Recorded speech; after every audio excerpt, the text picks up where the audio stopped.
aming kabiyahidor. Dumanggas tayo. Balik naman Dumanggas.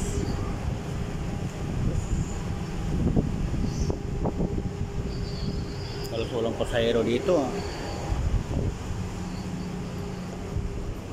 Sa loob ay walang pasahero.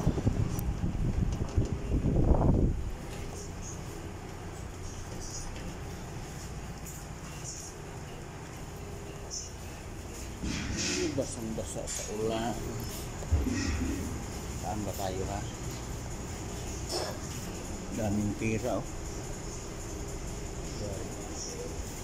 Santo Niño. Laking aircon. Tayo sa malamig. Ano po mga kabiyahidor. Tayo sa loob ng barge ulit. Asos 20 to. Galing tayo sa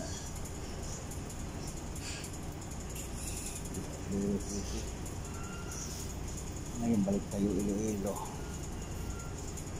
Commute ang ano natin yun, Estima commute. Galing boarding house kaya ako ng Wilson, tapos Tagba to Dumanggas, Dumanggas to Port. 4 na sakay, wala. Laking oras na konsum nito sa biyahe lang. Kaya na lubi tayo nito.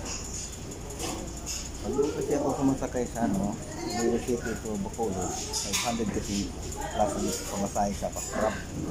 Dito nakasave tayo ng pamasahe, hindi tayo nakasave ng oras. Wala. Isang kliyente lang, lugi pa rin. Ganyan talaga mga kabiyahidor. Bakalo tayo sa ibang kliyente. Hindi naman siguro kausapin siguro yung kliyente na ito. Siguro maintindihan naman siguro kung kausapin mo. Hindi dapat isabay lang sa karamihan.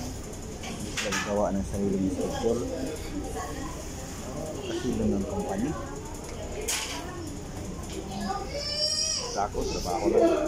Good morning.